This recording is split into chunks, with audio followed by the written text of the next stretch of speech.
بسم اللہ الرحمن الرحیم۔ السلام علیکم ورحمۃ اللہ۔ گزشتہ 16 اسباق میں ہم 5 تختیاں پڑھ چکے ہیں۔ اب تختیہ نمبر 7 شروع ہو رہی ہے۔ اس میں حرکات ہی کی ایک قسم یعنی کھڑی حرکات کو بیان کیا گیا ہے۔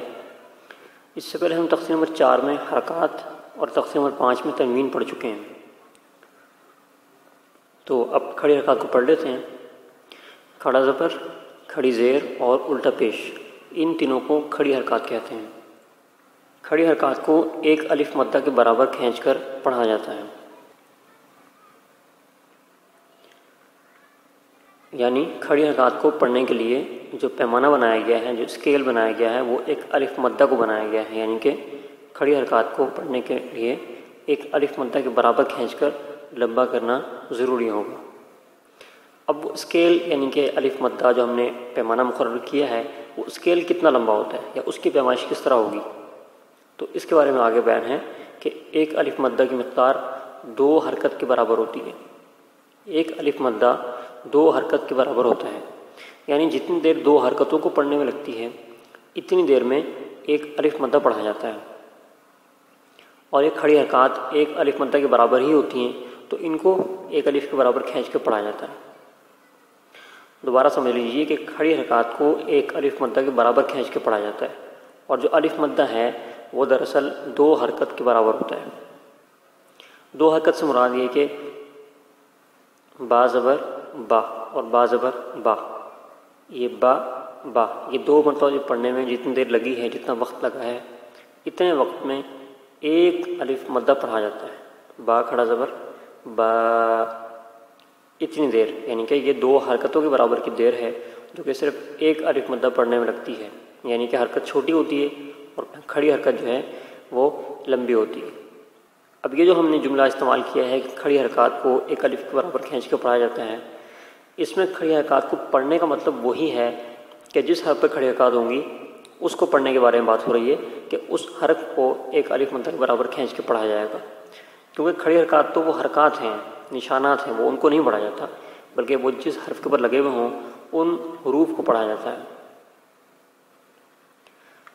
جیسا کہ میں نے حرکات کے بیان میں واضح کیا تھا کہ حرکات دراصل نشانات یا سائنز ہوتے ہیں جو کسی حرف کے متحرک ہونے کو ظاہر کرتے ہیں کہ اس کو اب پڑھا جا سکتا ہے، اور جس قسم کی حرکت اس پر لگی ہوگی اس کو اسی طرح پڑھیں گے۔ تختیہ نمبر 4 میں جو حرکات ہم نے بیان کی تھی جن کو بغیر کھینچے پڑھا جاتا ہے، ان کو ایک اور نام بھی دیا جاتا ہے، یعنی پڑی حرکات، یہ نام بھی ان کو دیا جاتا ہے۔ بعض حضرات اس کو پڑی حرکات کہہ کے ہی یاد کرواتے ہیں۔ یہ نام دراصل اس کی شکل کی وجہ سے دیا جاتا ہے، کیونکہ اگر زبر، زیر اور پیش کو دیکھا جائے تو وہ گویا ایک سطح یعنی لیول پر پڑی ہوئی چیز کی شکل میں موجود ہوتی ہیں، یعنی وہ چوڑائی میں گویا کہ پڑی ہوئی ہوتی ہیں۔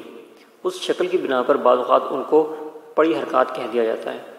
اور اب اس تختیہ نمبر 7 میں ہم کھڑی حرکات کو پڑھ رہے ہیں۔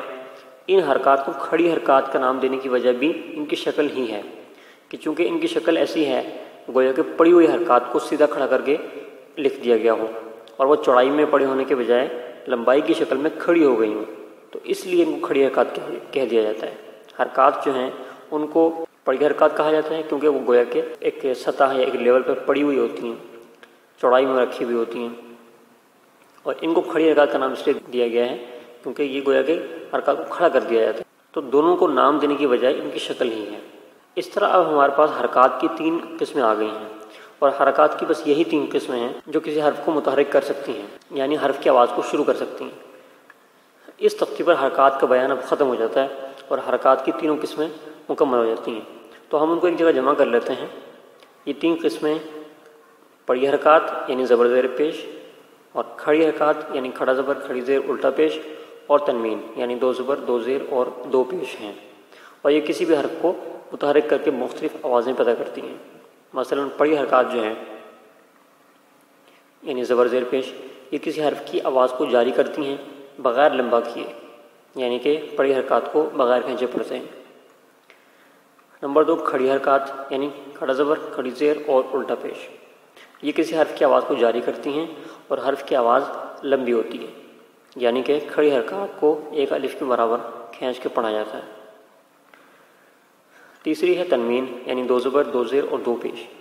یہ کسی حرف کی آواز کو متحرک کر دیتی ہیں اور حرف پر غنہ ہوتا ہے، یعنی کہ تنوین کو پڑھتے وقت غنہ کرتے ہیں۔ تو اس خلاصے سے ہمیں یہ سمجھ میں آ گیا کہ حرکات کی 3 قسمیں ہیں: پڑھی حرکات، کھڑی حرکات اور تنوین۔ اور اگر ٹوٹل یا کل ان کا نکالا جائے تو یہ 9 حرکتیں بنتی ہیں۔ 9 اس طریقے سے کہ زبر زیر پیش، 2 زبر 2 زیر 2 پیش، اور کھڑا زبر کھڑی زیر اور الٹا پیش۔ یہ تین ملا کر 9 بن گئی ہیں۔ تو حرکات جو ہیں وہ کل ملا کر 9 ہیں صرف، اور ان کی 3 قسمیں بنتی ہیں۔ یہاں پر آ کر یہ حرکات کا بیان مکمل ہو جاتا ہے۔ اب اس سے آگے جو ہے وہ مختلف دوسرے ٹاپکس یا عنوانات شروع ہوں گے اور ان کو ہم آگے پڑھیں گے۔ یہ تمام تفصیل جو میں نے بیان کی ہے یہ صرف سمجھانے کے لیے تھی۔ آپ نے حسب معمول صرف یہ 3 نکات جو سامنے لکھے ہوئے ہیں، جو آپ کو میں نے لکھ کے دیے ہیں، آپ نے صرف انہی 3 کو ازبر یاد کرنا ہے۔ تختی نمبر 7 کھڑی حرکات، کھڑا زبر کھڑی زیر اور الٹا پیش کو کھڑی حرکات کہتے ہیں۔ کھڑی حرکات کو ایک الف مدہ کے برابر کھینچ کر پڑھتے ہیں۔ ایک الف مدہ 2 حرکت کے برابر ہوتا ہے۔ بس یہ 3 نکات آپ نے یاد کرنے ہیں، باقی تمام تفصیل سمجھانے کے لیے تھی۔ ابھی چند حروف کی عملی مشق کر لیتے ہیں۔ با کھڑا زبر با، با کھڑی زیر بی، با الٹا پیش بو، با بی بو۔ جیم کھڑا زبر جا، جیم کھڑی زیر جی، جیم الٹا پیش جو، جا جی جو۔ اس طریقے سے تمام جو الفاظ ہیں ان سب پر آپ نے کھڑا زبر کھڑی زیر اور الٹا پیش لگا کر پڑھنا ہے۔ اس میں خیال رہے کہ زبر کو کھڑی زبر نہیں کہنا۔ زبر کا الفاظ جو ہے وہ اردو میں مذکر ہے، تو اس لیے اس کو کھڑا زبر کہنا ہے، کھڑی نہیں کہنا۔